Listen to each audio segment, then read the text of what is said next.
Hello, everyone. I offer to your attention the results of research on the topic Financing of Infrastructure Projects as a Dominant of Banks' Credit Investment Activity with the State's Capital Participation.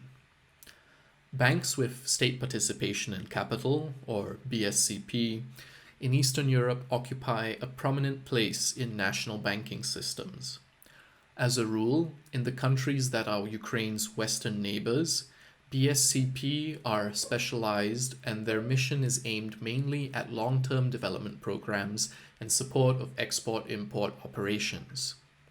In Ukraine, the four largest banks are owned by the state, but there is no specialized development bank among them, and the domestic Export-Import Bank implements a universal business model which includes customer service and corporate clients, as well as the function of a bank for banks.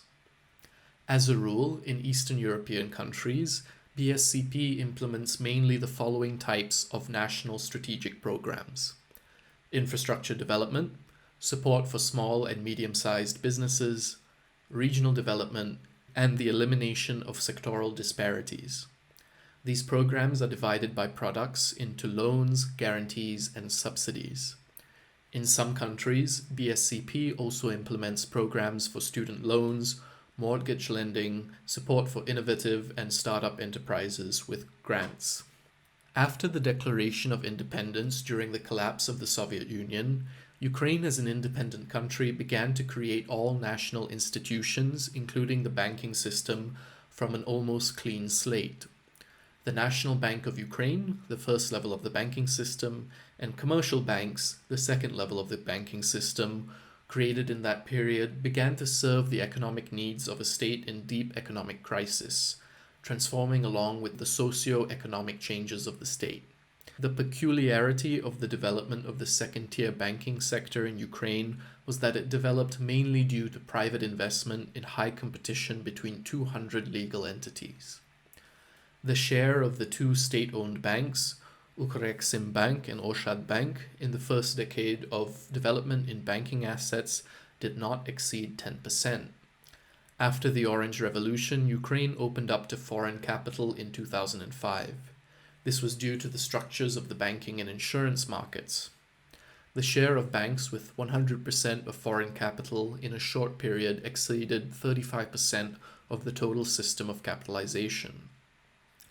But the development of the banking system was not linear. Ukraine has gone through a series of economic crises for 30 years.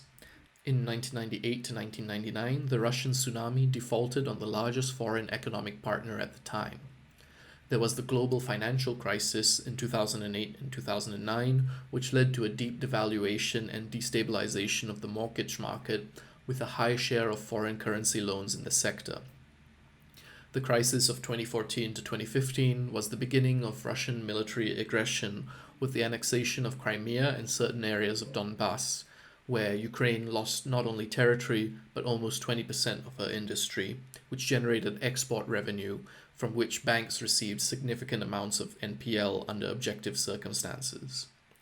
In each of these crises, the state has invested financial resources to support the banking sector, including through the nationalization of bankrupt banks, resulting in 2021 as control of the four largest banks, which control almost 54% of the net assets of the banking system. The main problem that prevents the national Tier 2 banking system from lending to the economy in 2021 is the high share of negatively classified assets, NPLs, that has accumulated in banks' balance sheets. Implementing the Basel principles into the legislative and regulatory framework, the banking system of Ukraine has faced a number of limitations that negatively affect the efficiency of the transmission mechanism of redistribution of resources generated by the National Bank of Ukraine. Despite the fact that for the period from January 2019 to July 2021, the share of negatively classified assets decreased from 52.9% to 37.2%, and the state of NPL banks with state participation decreased from 67.9% to 54.6%. The quality of the banking system's assets does not give hope that the banking system will provide the necessary support in overcoming the COVID-19 pandemic's effects in 2021.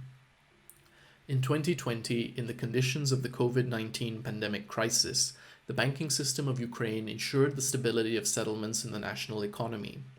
Despite the unfavorable conditions of 2020 to 2021 and the crisis in the economy, the banking system withstood the blow, did not generate a deepening crisis as in previous periods, and has a margin of liquidity to resume lending to the real estate sector. In 2020, while fulfilling Ukraine's commitments to the IMF to streamline negatively classified assets in banks' balance sheets, state-owned banks reduced lending to the corporate sector of the economy. Private banks and banks of foreign groups wrote off NPL assets a few years earlier, so their balance sheets looked better. Therefore, the question arises how to solve the accumulated problems. Under government programs in 2020 and 2021, preferential lending systems, affordable loans of 5, 7, 9% to support businesses were launched with the involvement of budgetary resources. Also, opportunities have been expanded to provide government guarantees on loans and interest rate subsidies. Unfortunately, the analysis of development strategies of all four state-owned banks shows that the role of the National Development Bank is not assigned to any of them. On what would be expedient to reorient one of the state banks in the current conditions, it is clear that this institution must undergo the rehabilitation of assets, transform the resource base to be able to enter the domestic and foreign borrowing markets for these purposes. The transformation of the banking public sector in Ukraine should take place in parallel with the approval by the government of Ukraine of national and regional credit incentive programs for the economy.